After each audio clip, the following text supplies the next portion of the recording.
कल्पना कीजिए, एक ऐसा साम्राज्य जिसकी आत्मा उससे छीन ली गई हो, एक ऐसा राष्ट्र जिसके पवित्र प्रतीकों को विजेता लूटकर अपने साथ ले गए हों, और एक ऐसा अपमान जो पीढ़ियों तक लोगों के हृदय में जलता रहा हो। इतिहास विजेताओं को याद रखता है, लेकिन लगभग भूल ही गया था उस सम्राट को जिसने एक पूरे साम्राज्य को चुनौती दी, सिर्फ अपनी भूमि का बदला लेने के लिए नहीं, बल्कि अपनी सभ्यता की खोई हुई आत्मा को वापस लाने के लिए। जब कलिंग की धरती अपमान और विनाश के घावों से कराह रही थी, तब एक युवा शासक उभरा। उसका नाम था खारवेल, एक ऐसा योद्धा जिसने प्रतिज्ञा की कि वह उन आक्रमणकारियों का पीछा करेगा जिन्होंने उसके राष्ट्र की पवित्र धरोहरों को लूटा था। उसकी सेना केवल विजय के लिए नहीं बढ़ी थी, वह न्याय की खोज में निकली थी। और इस खोज का अंत हुआ मगध के हृदय तक पहुंचकर, जहां से वह वापस लेकर आया अपने लोगों का सम्मान, अपनी संस्कृति की पहचान और वह पवित्र जैन प्रतिमा जिसे दशकों पहले कलिंग से छीन लिया गया था। यह केवल एक राजा की कहानी नहीं है, यह बदले, न्याय, सम्मान और राष्ट्रीय पुनर्जागरण की कहानी है। यह है उस सम्राट की गाथा जिसने एक पराजित राष्ट्र को फिर से गर्व से सिर उठाना सिखाया। सम्राट खारवेल की कहानी, अध्याय 1, कलिंग के घाव और एक विलक्षण प्रतिभा का उदय। कल्पना कीजिए, युद्ध समाप्त हो चुका है। मैदान में अब तलवारों की टकराहट नहीं सुनाई देती। रणभेरियाओं मौन हो चुकी हैं, लेकिन हवा में अब भी मृत्यु की गंध तैर रही है। धरती रक्त से लाल है। जले हुए गांव, टूटे हुए मंदिर, विलाप करते परिवार और हजारों शव जो कभी कलिंग की स्वतंत्र आत्मा के प्रतीक थे। यह था कलिंग युद्ध का परिणाम। वह युद्ध जिसने न केवल लाखों लोगों का जीवन बदल दिया, बल्कि स्वयं सम्राट अशोक के हृदय को भी झकझोर दिया। इतिहासकारों के अनुसार इस युद्ध में 1 लाख से अधिक लोग मारे गए, 1.5 लाख से अधिक लोगों को बंदी बनाया गया और अनगिनत परिवार हमेशा के लिए बिखर गए। अशोक ने युद्ध जीत लिया था, लेकिन कलिंग हारकर भी पूरी तरह पराजित नहीं हुआ था। उसकी भूमि पराजित थी, उसकी जनता घायल थी, पर उसकी आत्मा अब भी जीवित थी। फिर भी अगली कई पीढ़ियों तक कलिंग स्वतंत्र राज्य नहीं रह सका।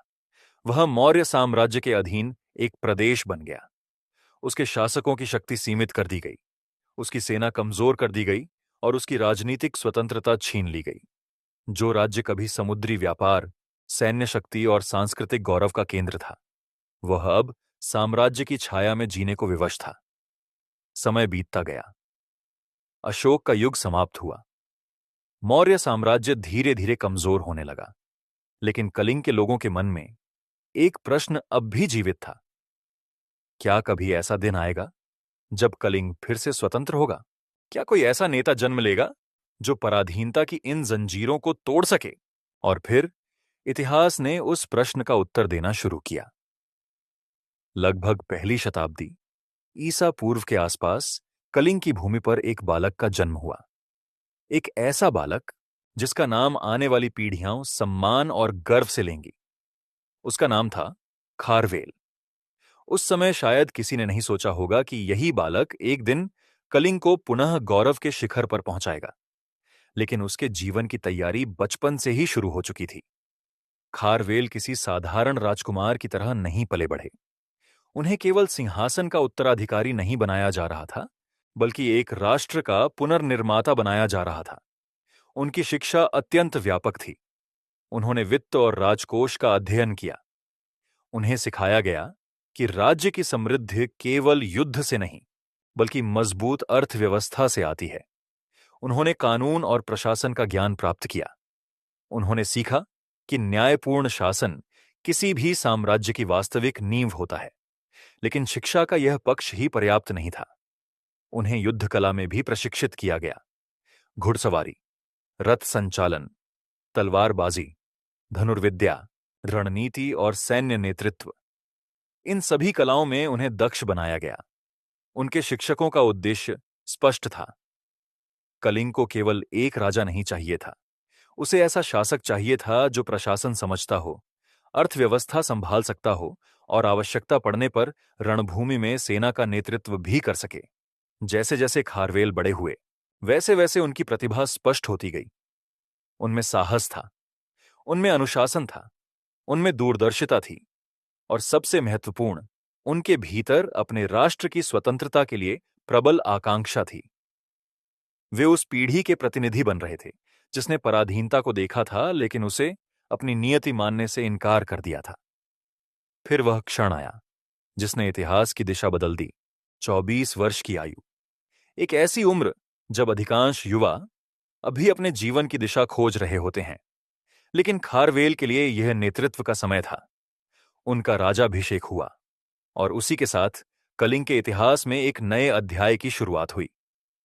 यह केवल एक नए राजा का राज्यारोहण नहीं था, यह एक घोषणा थी, एक संदेश था, एक चुनौती थी।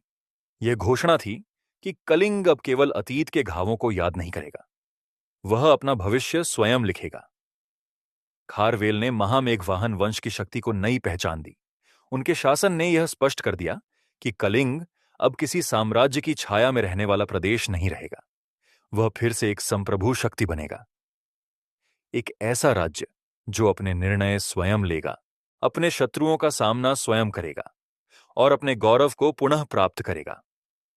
उनका राज्यारोहण इसलिए भी ऐतिहासिक था क्योंकि यह केवल सत्ता परिवर्तन नहीं था, यह मानसिकता का परिवर्तन था। कलिंग अब पराजय की स्मृतियों से नहीं बल्कि पुनर्जागरण की आकांक्षा से संचालित होने वाला था। एक युवा राजा, एक घायल राष्ट्र और स्वतंत्रता का अधूरा सपना अब एक दूसरे से मिल चुके थे। और इतिहास गवाह है, जब किसी राष्ट्र की इच्छा शक्ति और किसी नेता का संकल्प एक साथ खड़े हो जाए तो साम्राज्यों की नींव तक हिल सकती है। लेकिन यह तो केवल शुरुआत थी। खारवेल अभी कलिंग को पुनर्जीवित करने वाले थे, उसकी सेना को पुनर्गठित करने वाले थे, उसकी समृद्धि लौटाने वाले थे और पूरे भारत को यह याद दिलाने वाले थे कि कलिंग की आत्मा कभी मरी नहीं थी, वह केवल अपने नायक की प्रतीक्षा कर रही थी। अध्याय 2, एक सैन्य प्रतिभा की रणनीतिक नींव। राज्याभिषेक को अब भी अधिक समय नहीं बीता था। कलिंग में उत्साह था, आशा थी और भविष्य के प्रति नया विश्वास भी। लेकिन खारवेल अच्छी तरह जानते थे कि केवल सपनों से राष्ट्र महान नहीं बनते। स्वतंत्रता की रक्षा के लिए शक्ति चाहिए, समृद्धि की रक्षा के लिए सुरक्षा चाहिए और सम्मान प्राप्त करने के लिए साहस चाहिए। कलिंग ने वर्षों तक पराधीनता का जीवन देखा था। उसकी सीमाएं असुरक्षित थीं, उसकी सेना पहले जैसी शक्तिशाली नहीं रही थी और उसके पड़ोसी राज्य अब भी उसे एक कमजोर शक्ति के रूप में देखते थे। खारवेल ने निर्णय लिया कि यदि कलिंग को पुनः महान बनाना है तो सबसे पहले उसकी सुरक्षा सुनिश्चित करनी होगी, और इसी सोच ने जन्म दिया उनकी पहली महान सैन्य रणनीति को। उस समय दक्षिण और पश्चिम भारत में सातवाहन शक्ति तेजी से उभर रही थी। उनके शासक सातकर्णी एक प्रभावशाली और महत्वाकांक्षी राजा माने जाते थे। उनका प्रभाव लगातार बढ़ रहा था, उनकी सेनाएं शक्तिशाली थीं और उनके विस्तार ने अनेक राज्यों को चिंतित कर रखा था। अधिकांश शासक सातवाहनों से टकराने से बचना चाहते थे, लेकिन खारवेल अलग थे। उन्होंने खतरे को दूर से देखने के बजाय उसे समझने और नियंत्रित करने का निर्णय लिया। उन्होंने महसूस किया कि यदि कलिंग को भविष्य में सुरक्षित रहना है तो उसकी पश्चिमी सीमाओं को मजबूत करना अनिवार्य है। और फिर उन्होंने एक साहसी कदम उठाया, पश्चिम की ओर सैन्य अभियान। यह केवल विजय प्राप्त करने का प्रयास नहीं था, यह एक रणनीतिक संदेश था, एक घोषणा थी कि कलिंग अब किसी के दबाव में नहीं झुकेगा। खारवेल की सेनाएं आगे बढ़ीं।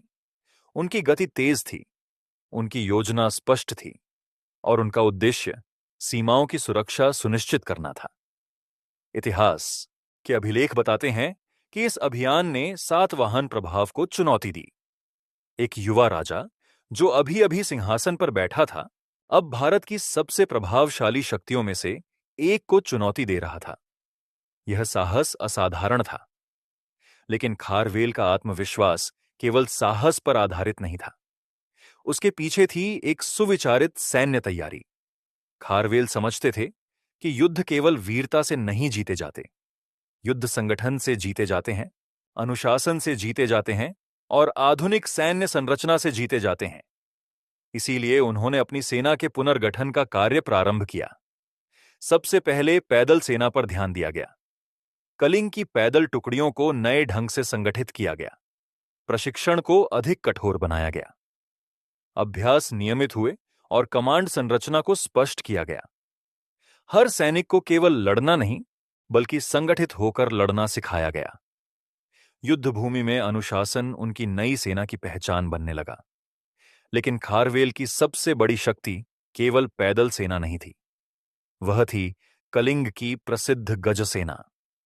हाथी सदियों से भारतीय युद्ध कला का महत्वपूर्ण भाग रहे थे, लेकिन खारवेल ने उन्हें केवल शक्ति का प्रतीक नहीं रहने दिया। उन्होंने उन्हें एक रणनीतिक हथियार में बदल दिया। हाथियों को विशेष प्रशिक्षण दिया गया, उनके संचालन के लिए अनुभवी महावत नियुक्त किए गए, उनकी तैनाती को युद्ध योजनाओं का केंद्रीय हिस्सा बनाया गया। जब ये विशाल गजराज युद्ध भूमि में आगे बढ़ते तो शत्रु की पंक्तियां हिल उठतीं। घोड़े भयभीत हो जाते, सैनिकों का मनोबल टूटने लगता, और इसी मनोवैज्ञानिक प्रभाव ने कलिंग की सेना को अतिरिक्त बढ़त प्रदान की। धीरे धीरे एक समय की क्षेत्रीय सैन्य शक्ति एक संगठित साम्राज्यवादी सेना में परिवर्तित होने लगी। खारवेल केवल युद्ध नहीं लड़ रहे थे, वे युद्ध जीतने की व्यवस्था बना रहे थे। लेकिन एक महान सेनापति की पहचान केवल रणभूमि से नहीं होती। वास्तविक प्रतिभा इस बात में होती है कि वह अपने राज्य को युद्धों के बीच भी मजबूत बनाए रखे, और यहीं खारवेल की दूरदर्शिता सबसे अधिक दिखाई देती है। उन्होंने समझ लिया था कि लंबे सैन्य अभियानों के लिए केवल सैनिक पर्याप्त नहीं होते। राज्य को भोजन चाहिए, राज्य को धन चाहिए, और राज्य को स्थिरता चाहिए। इसीलिए सैन्य सुधारों के साथ साथ उन्होंने विशाल सार्वजनिक निर्माण कार्यों की शुरुआत की। नहरों और सिंचाई परियोजनाओं का विस्तार किया गया, पुराने जलमार्गों की मरम्मत कराई गई, नए जल स्रोत विकसित किए गए, खेती की उत्पादकता बढ़ने लगी, किसानों को राहत मिली, अनाज का उत्पादन बढ़ा, और राज्य की आर्थिक शक्ति मजबूत होने लगी। इन परियोजनाओं का प्रभाव केवल खेतों तक सीमित नहीं था। इनसे राजकोष समृद्ध हुआ, व्यापार को गति मिली, और सेना को निरंतर संसाधन उपलब्ध होने लगे। युद्ध के लिए धन अब अधिक स्थिर रूप से उपलब्ध था। इसके साथ ही खारवेल ने नगरों की सुरक्षा पर भी विशेष ध्यान दिया। राजधानी और प्रमुख नगरों की किलेबंदी मजबूत की गई, प्राचीरों की मरम्मत हुई, रक्षात्मक संरचनाएं विकसित की गईं, सड़कों और प्रशासनिक केंद्रों को बेहतर बनाया गया। इसका उद्देश्य स्पष्ट था, यदि सेना दूरस्थ अभियानों पर हो तो भी राज्य सुरक्षित रहना चाहिए। कोई भी बाहरी आक्रमण कलिंग के हृदय तक आसानी से न पहुंच सके। यह रणनीति अत्यंत प्रभावी सिद्ध हुई, क्योंकि अब खारवेल निश्चिंत होकर दूर दूर तक अभियान चला सकते थे। उन्हें पता था कि उनके पीछे एक मजबूत, सुरक्षित और समृद्ध राज्य खड़ा है। यही वह अंतर था जो खारवेल को केवल एक योद्धा नहीं, बल्कि एक सैन्य प्रतिभा बनाता है। उन्होंने पहले सीमाओं को सुरक्षित किया, फिर सेना को आधुनिक बनाया, फिर अर्थव्यवस्था को मजबूत किया, फिर नगरों को सुरक्षित किया, और उसके बाद विस्तार की ओर कदम बढ़ाया। उनकी प्रत्येक विजय किसी आकस्मिक साहस का परिणाम नहीं थी, वह एक सुविचारित योजना का हिस्सा थी। एक ऐसी योजना जो कलिंग को केवल स्वतंत्र नहीं, बल्कि शक्तिशाली बनाने के लिए बनाई गई थी। और अब जब सेना तैयार थी, राज्य समृद्ध था, और जनता अपने राजा पर विश्वास करने लगी थी, खारवेल की दृष्टि सीमाओं से कहीं आगे जा चुकी थी, क्योंकि अगला लक्ष्य केवल सुरक्षा नहीं था। अगला लक्ष्य था भारत की राजनीति में कलिंग का खोया हुआ स्थान पुनः प्राप्त करना। और इसके लिए इतिहास के सबसे साहसी अभियानों में से कुछ अभी बाकी थे। अध्याय 3, महान उत्तरी अभियान और मगध की घेराबंदी। अब तक कलिंग बदल चुका था। वह राज्य जो कभी कलिंग युद्ध के घावों से कराह रहा था, अब शक्ति, समृद्धि और आत्मविश्वास से भर चुका था। उसकी सेना अनुशासित थी, उसका खजाना भरा हुआ था, उसकी सीमाएं सुरक्षित थीं, और उसके सिंहासन पर बैठा था एक ऐसा शासक जो केवल अपने राज्य की रक्षा नहीं करना चाहता था, वह इतिहास को बदलना चाहता था। खारवेल जानते थे कि जब तक मगध भारत की राजनीति का केंद्र बना रहेगा, तब तक कलिंग की पुनर्स्थापना अधूरी रहेगी। आखिर यही वह भूमि थी जहां से कभी नंदों ने शासन किया था, यहीं से मौर्यों ने अपना विशाल साम्राज्य खड़ा किया था और यहीं से अशोक की सेना निकली थी, जिसने कलिंग को रक्त और अग्नि में डुबो दिया था। कलिंग के लिए मगध केवल एक पड़ोसी राज्य नहीं था, वह इतिहास का अधूरा हिसाब था, और अब उस हिसाब को चुकाने का समय आ चुका था। खारवेल ने उत्तर की ओर अभियान की घोषणा की। यह कोई साधारण युद्ध नहीं था, यह एक विशाल सैन्य अभियान था, जो भारतीय उपमहाद्वीप के सबसे महत्वपूर्ण भूभागों में से एक से होकर गुजरने वाला था। उनकी सेना आगे बढ़ी, नदियां पार की गईं, घने वन पीछे छूटे, असंख्य गांव और नगर मार्ग में आए। सैनिकों को गर्मी झेलनी पड़ी, लंबी यात्राओं की थकान सहनी पड़ी, राशन की व्यवस्था बनाए रखनी पड़ी और हजारों सैनिकों को एक साथ संगठित रखना पड़ा। यह केवल युद्धक कौशल की परीक्षा नहीं थी, यह नेतृत्व की परीक्षा थी, क्योंकि किसी सेना को जीतना जितना कठिन होता है, उतना ही कठिन होता है उसे सैकड़ों किलोमीटर तक संगठित और प्रेरित बनाए रखना। लेकिन खारवेल की योजना स्पष्ट थी, हर चरण पूर्व निर्धारित था। आपूर्ति मार्ग सुरक्षित रखे गए, स्थानीय सहयोग सुनिश्चित किया गया और सेना को निरंतर आगे बढ़ाया गया। धीरे धीरे कलिंग की शक्ति गंगा के मैदानों में दिखाई देने लगी और उत्तर भारत को एहसास होने लगा कि एक नई शक्ति उभर चुकी है। इसी समय उत्तर पश्चिम में एक और शक्ति मौजूद थी, इंडो ग्रीक शासक। वे सिकंदर की विरासत के उत्तराधिकारी माने जाते थे। उनकी सैन्य परंपराएं प्रसिद्ध थीं, उनकी रणनीतियां उन्नत मानी जाती थीं और उनका प्रभाव उत्तर पश्चिमी भारत तक फैला हुआ था। ऐतिहासिक अभिलेखों की एक व्याख्या के अनुसार खारवेल के अभियान की बढ़ती प्रतिष्ठा और सैन्य दबाव ने एक इंडो ग्रीक शासक, जिसे कुछ विद्वान डेमेट्रियस से जोड़ते हैं, को पीछे हटने के लिए विवश किया। हालांकि इतिहासकारों में इस पहचान को लेकर मतभेद हैं, लेकिन परंपरा यह अवश्य बताती है कि खारवेल की प्रगति ने विदेशी शक्तियों के आत्मविश्वास को हिला दिया था और यही उनकी सबसे बड़ी विजय थी, क्योंकि कई बार युद्ध तलवारों से नहीं जीते जाते, वे मनोबल से जीते जाते हैं, वे भय से जीते जाते हैं और वे प्रतिष्ठा से जीते जाते हैं। खारवेल इस सत्य को भली भांति समझते थे। उन्होंने अपनी शक्ति का ऐसा प्रदर्शन किया कि शत्रु को युद्ध से पहले ही अपनी स्थिति पर पुनर्विचार करना पड़ा। उनकी सेना की गति, उनकी लगातार सफलताएं और उनकी बढ़ती ख्याति स्वयं एक हथियार बन चुकी थीं। यह मनोवैज्ञानिक युद्ध था और खारवेल इसमें भी उतने ही कुशल थे जितने रणभूमि में। लेकिन उनकी सबसे बड़ी परीक्षा अब भी शेष थी। मगध, भारत की प्राचीन राजनीतिक शक्ति का केंद्र, वह भूमि जिसने कभी कलिंग को झुकाया था, अब वही भूमि कलिंग की सेना के कदमों की आहट सुन रही थी। खारवेल आगे बढ़ते गए, नगर दर नगर, क्षेत्र दर क्षेत्र उनकी शक्ति का प्रभाव फैलता गया। मगध का शासक चिंतित था, उसके दरबार में बेचैनी थी, क्योंकि सामने केवल एक सेना नहीं थी, सामने एक ऐसा राजा था जिसके पीछे वर्षों की तैयारी, अनुशासित सैनिक और एक राष्ट्र की सामूहिक स्मृति खड़ी थी। फिर वह क्षण आया जिसकी कल्पना शायद किसी ने सदियों पहले नहीं की होगी। कलिंग की सेना पाटलिपुत्र के द्वारों तक पहुंच गई। पाटलिपुत्र, वह महान नगर जो कभी चंद्रगुप्त मौर्य की राजधानी था, जहां से चाणक्य ने साम्राज्य की रणनीतियां बनाई थीं, जहां से अशोक ने अपने आदेश पूरे उपमहाद्वीप में भेजे थे, और अब उसी नगर के सामने कलिंग का ध्वज लहरा रहा था। इतिहास मानो स्वयं को देख रहा था। एक समय था जब मगध ने कलिंग को पराजित किया था, और आज कलिंग मगध के द्वार पर खड़ा था। यह केवल सैन्य विजय नहीं थी, यह प्रतीकात्मक विजय थी, यह स्मृति की विजय थी, यह सम्मान की विजय थी। मगध के शासकों ने स्थिति की गंभीरता समझ ली। प्रतिरोध की कीमत बहुत भारी हो सकती थी, और अंततः उन्होंने समझौते का मार्ग चुना। परंपरागत विवरणों के अनुसार खारवेल की शक्ति को स्वीकार किया गया और मगध को उनकी श्रेष्ठता माननी पड़ी। वह भूमि जो कभी विजेता थी, अब स्वयं दबाव में थी, और वह राज्य जो कभी पराजित हुआ था, अब सम्मान और शक्ति के साथ उसके सामने खड़ा था। कल्पना कीजिए उस क्षण की।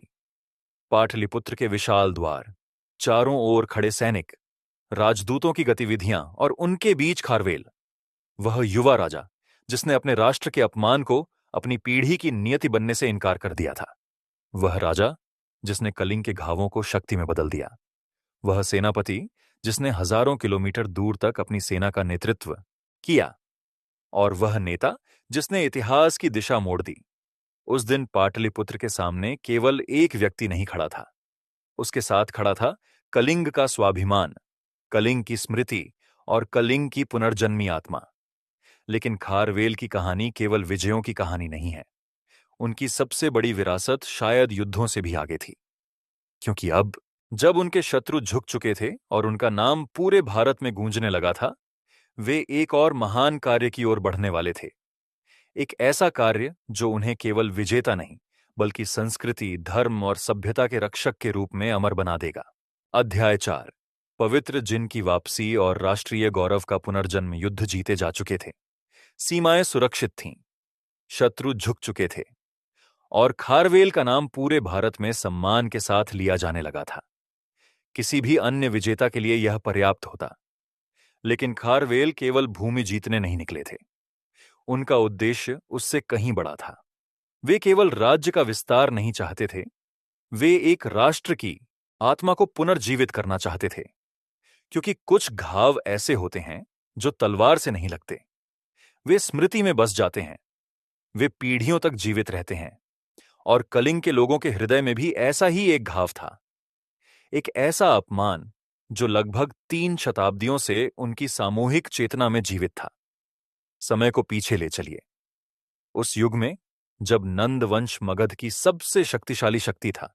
कलिंग और मगध के संघर्षों के दौरान कलिंग की एक अत्यंत पूजनीय प्रतिमा, कलिंग जिन, मगध ले जाई गई थी।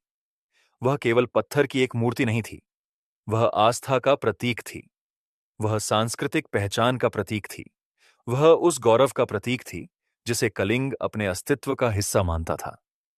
जब उसे युद्ध की लूट के रूप में ले जाया गया, तो केवल एक प्रतिमा नहीं छीनी गई थी, कलिंग की आत्मा का एक हिस्सा भी उससे छिन गया था।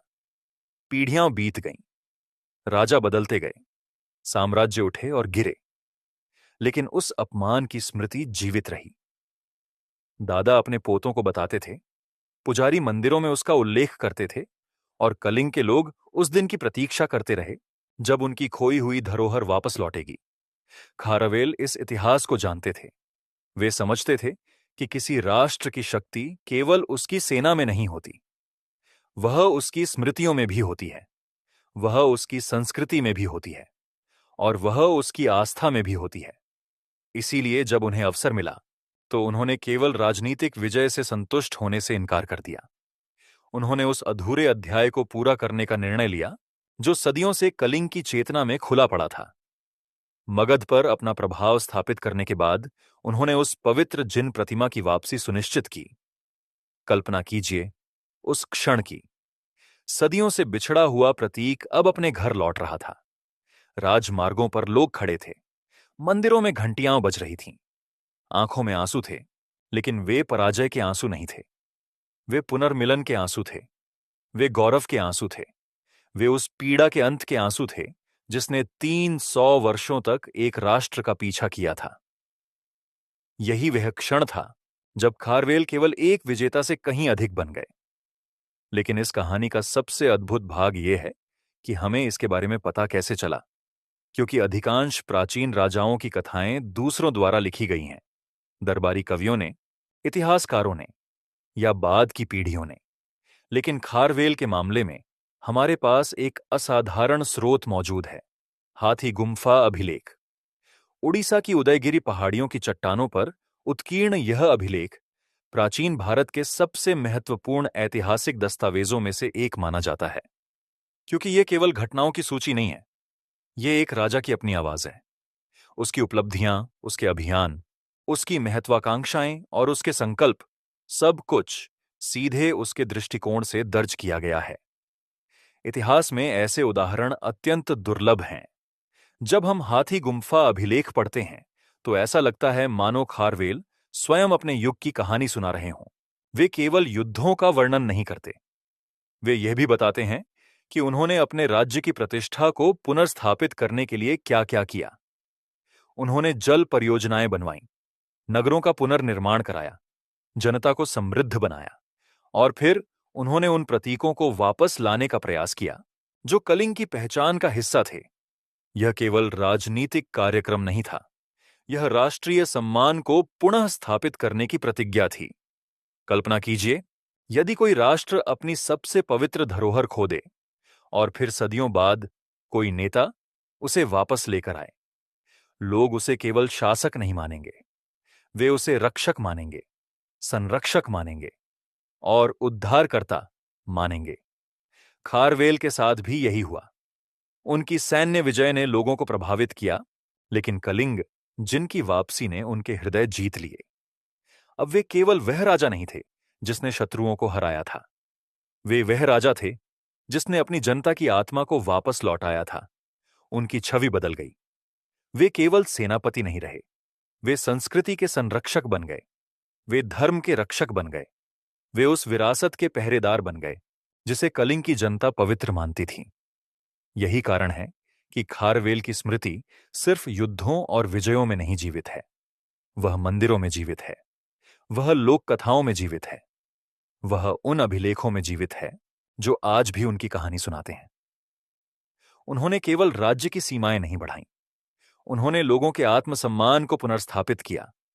उन्होंने केवल शत्रुओं को नहीं हराया, उन्होंने पराजय की मानसिकता को हराया। उन्होंने केवल एक प्रतिमा वापस नहीं लाई, उन्होंने एक राष्ट्र की स्मृति वापस लौटा दी। और यही वह उपलब्धि थी जिसने खारवेल को इतिहास के पन्नों में एक साधारण विजेता से ऊपर उठा दिया, उन्हें एक ऐसे शासक में बदल दिया जिसे उसकी जनता केवल राजा नहीं बल्कि अपनी आस्था, संस्कृति और सम्मान के दिव्य संरक्षक के रूप में देखती थी। लेकिन उनकी विरासत यहीं समाप्त नहीं होती, क्योंकि आने वाली सदियों में जब साम्राज्य मिट गए, राजवंश बदल गए और विजेताओं के नाम इतिहास की धूल में खो गए, तब भी खारवेल का नाम जीवित रहा। क्योंकि कुछ लोग साम्राज्य बनाते हैं और कुछ लोग सभ्यताओं की आत्मा को बचाते हैं। अध्याय 5। पत्थरों और आत्मा में अंकित एक अमर विरासत। समय बीत जाता है, युद्ध समाप्त हो जाते हैं, साम्राज्य उठते हैं और फिर इतिहास की धूल में खो जाते हैं। लेकिन कुछ विरासतें ऐसी होती हैं जो तलवारों से नहीं, पत्थरों में लिखी जाती हैं, और कुछ ऐसी भी होती हैं जो पत्थरों से आगे बढ़कर लोगों की आत्मा में बस जाती है। खारवेल की विरासत भी ऐसी ही थी। जब हम उनके जीवन को देखते हैं तो केवल युद्धों और विजयों की श्रृंखला नहीं देखते, हम एक ऐसे युग को देखते हैं जिसमें एक पराजित राष्ट्र ने स्वयं को पुनः खोजा। और उस पुनर्जागरण के सबसे भव्य प्रमाण आज भी हमारे सामने खड़े हैं। उदयगिरी और खंडगिरी की गुफाएं। उड़ीसा की पहाड़ियों में स्थित उदयगिरी और खंडगिरी की गुफाएं आज भी लगभग 2000 वर्ष पुरानी कहानी सुनाती हैं। पहली नजर में वे केवल चट्टानों को काटकर बनाई गई गुफाएं प्रतीत हो सकती हैं, लेकिन वास्तव में वे एक सभ्यता के आत्मविश्वास का घोषणा पत्र हैं। उनकी दीवारों पर उकेरी गई कलाकृतियां, स्तंभों की बनावट, सजावटी नक्काशियां और विशाल शिल्पकारी यह सब बताती हैं कि खारवेल के समय का कलिंग केवल सैन्य शक्ति नहीं था, वह कला, संस्कृति और आर्थिक समृद्धि का भी केंद्र था। विशेष रूप से प्रसिद्ध रानी गुफा अपनी बहुस्तरीय संरचना और अद्भुत शिल्पकला के कारण प्राचीन भारतीय वास्तुकला की उत्कृष्ट कृतियों में गिनी जाती है। इन गुफाओं का निर्माण केवल धार्मिक उद्देश्यों के लिए नहीं था, वे यह भी दर्शाती हैं कि राज्य के पास पर्याप्त संसाधन थे, कुशल कारीगर थे, संगठित प्रशासन था और सबसे महत्वपूर्ण, ऐसा नेतृत्व था जो युद्धों के साथ साथ संस्कृति में भी निवेश करना जानता था। यदि कोई राज्य लगातार युद्धों में उलझा हो तो ऐसी विशाल कलात्मक परियोजनाएं संभव नहीं होतीं। इसीलिए उदयगिरी और खंडगिरी खारवेल की आर्थिक सफलता के भी जीवित प्रमाण हैं। लेकिन खारवेल को केवल एक विजेता कह देना उनके व्यक्तित्व के साथ अन्याय होगा, क्योंकि उनकी शासन शैली अपने समय के अनेक शासकों से भिन्न थी। वे महत्वाकांक्षी थे, उन्होंने विस्तारवादी अभियान चलाए, उन्होंने अपने शत्रुओं को चुनौती दी, उन्होंने कलिंग को एक शक्तिशाली क्षेत्रीय शक्ति में बदल दिया। लेकिन साथ ही वे केवल युद्धप्रिय राजा नहीं थे, उनकी नीतियों में एक दूसरा पक्ष भी था, जन कल्याण का पक्ष। उन्होंने सिंचाई परियोजनाएं बनवाईं, जल संसाधनों का विस्तार कराया, नगरों का पुनर्निर्माण कराया किलों और सार्वजनिक संरचनाओं की मरम्मत करवाई, व्यापारिक गतिविधियों को प्रोत्साहन दिया और राज्य की समृद्धि को केवल राजमहलों तक सीमित नहीं रहने दिया। उनके शासन का उद्देश्य केवल शक्ति का प्रदर्शन नहीं था, उसका उद्देश्य एक स्थिर और समृद्ध समाज का निर्माण भी था। यही कारण है कि उनके अभियानों के बावजूद कलिंग की आंतरिक संरचना मजबूत होती गई।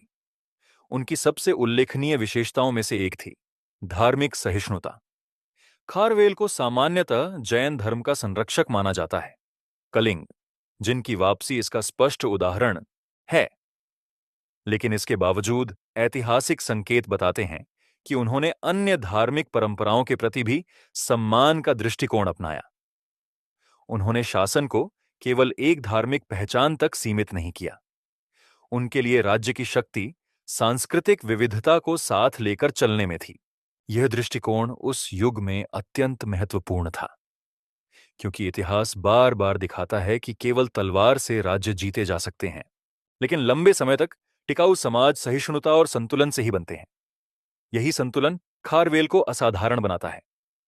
एक ओर वे आक्रामक विस्तारवादी थे, दूसरी ओर वे जनकल्याणकारी शासक थे।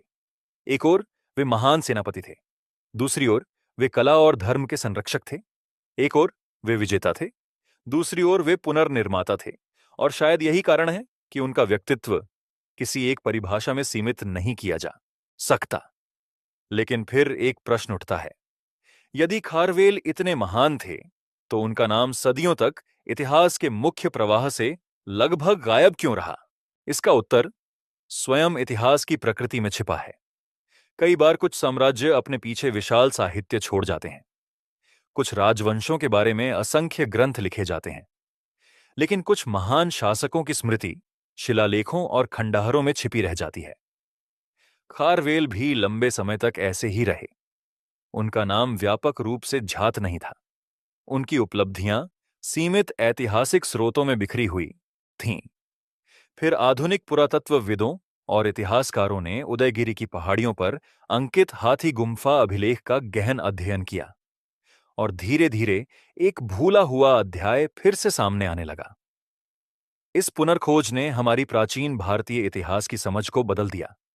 लंबे समय तक प्राचीन भारत की कहानी मुख्यतः मौर्यों, गुप्तों और कुछ अन्य बड़े साम्राज्यों के इर्द गिर्द सुनाई जाती रही, लेकिन खारवेल की कहानी हमें याद दिलाती है कि भारत का इतिहास केवल साम्राज्यों का इतिहास नहीं है, यह प्रतिरोध का इतिहास भी है, यह पुनर्जागरण का इतिहास भी है, यह क्षेत्रीय पहचानों और सांस्कृतिक आत्मसम्मान का इतिहास भी है। कलिंग की कहानी दिखाती है कि कोई भी पराजय स्थायी नहीं होती, कोई भी अपमान अंतिम नहीं होता, और कोई भी राष्ट्र यदि उसके भीतर आत्मविश्वास जीवित हो तो फिर से उठ खड़ा हो सकता है। आज जब हम खारवेल को देखते हैं तो केवल एक प्राचीन राजा नहीं देखते, हम एक विचार देखते हैं, एक संदेश देखते हैं कि शक्ति और संस्कृति साथ साथ चल सकती हैं, कि विजय और सहिष्णुता एक दूसरे के विरोधी नहीं है, कि राष्ट्रीय गौरव केवल युद्ध जीतने से नहीं, अपनी पहचान को बचाने से भी आता है। और शायद यही कारण है कि 2000 वर्ष बाद भी उनका नाम इतिहास की गूंज में सुनाई देता है। उदयगिरि की चट्टानों में, खंडगिरी की गुफाओं में, हाथी गुम्फा के अभिलेखों में, और उन लोगों की स्मृति में जो मानते हैं कि सभ्यताओं की सबसे बड़ी शक्ति उनकी आत्मा में होती है। खारवेल का साम्राज्य समाप्त हो गया, उनकी सेना इतिहास बन गई, उनके समकालीन शत्रु भी समय के साथ मिट गए, लेकिन उनकी विरासत आज भी जीवित है, क्योंकि कुछ राजा केवल अपने युग पर शासन करते हैं और कुछ आने वाली पीढ़ियों की चेतना पर। खारवेल उन्हीं अमर शासकों में से एक थे। इतिहास में ऐसे बहुत से राजा हुए जिन्होंने युद्ध जीते, बहुत से शासक हुए जिन्होंने विशाल साम्राज्य खड़े किए, लेकिन बहुत कम लोग ऐसे होते हैं जो अपने राष्ट्र की टूटी हुई आत्मा को फिर से खड़ा कर सकें। सम्राट खारवेल उन्हीं विरले महानायकों में से एक थे। उन्होंने केवल शत्रुओं को पराजित नहीं किया, बल्कि पराजय की मानसिकता को भी पराजित किया। उन्होंने केवल खोई हुई भूमि वापस नहीं ली, बल्कि अपने लोगों का खोया हुआ स्वाभिमान भी वापस दिलाया। उन्होंने केवल एक पवित्र प्रतिमा को उसके घर नहीं पहुंचाया, बल्कि एक पूरी सभ्यता को उसकी पहचान लौटाई। और शायद यही किसी भी महान शासक की सबसे बड़ी विजय होती है। आज 2000 वर्षों बाद भी उदयगिरि और खंडगिरि की चट्टानें मौन खड़ी हैं, लेकिन यदि हम इतिहास की उस गूंज को सुने तो वे अब भी एक संदेश देती हैं। कोई भी राष्ट्र तब तक पराजित नहीं होता जब तक उसकी स्मृति, उसका स्वाभिमान और उसकी आत्मा जीवित हो। और खारवेल की कहानी उसी अमर आत्मा की कहानी है। यदि आपको सम्राट खारवेल की यह प्रेरणादायक गाथा पसंद आई हो तो वीडियो को लाइक करें, ताकि भारत के ऐसे महान लेकिन कम चर्चित नायकों की कहानियां और लोगों तक पहुंच सकें। और यदि आप इतिहास को केवल पढ़ना नहीं बल्कि उसे महसूस करना चाहते हैं तो ऑडियो बुक बाय आरवी को सब्सक्राइब करना ना भूलें। इस श्रृंखला में हम इतिहास के उन भूले बिसरे अध्यायों को जीवंत करने वाले हैं जिन्हें समय की धूल ने लगभग छिपा दिया है। अब मैं आपसे एक प्रश्न पूछना चाहता हूं। आपके अनुसार खारवेल की सबसे महान उपलब्धि क्या थी? क्या वह मगध को झुकाना था? क्या वह कलिंग जिनकी वापसी थी? या फिर एक पराजित राष्ट्र को दोबारा गौरव के शिखर पर पहुंचाना? अपना उत्तर कमेंट में जरूर लिखिए। मैं आपके विचार पढ़ना चाहूंगा। तब तक के लिए इतिहास के पन्नों को पलटते रहिए, अपने अतीत को जानिए और याद रखिए, जो सभ्यता अपने नायकों को याद रखती है उसे दुनिया कभी भुला नहीं सकती। जय इतिहास, जय भारत।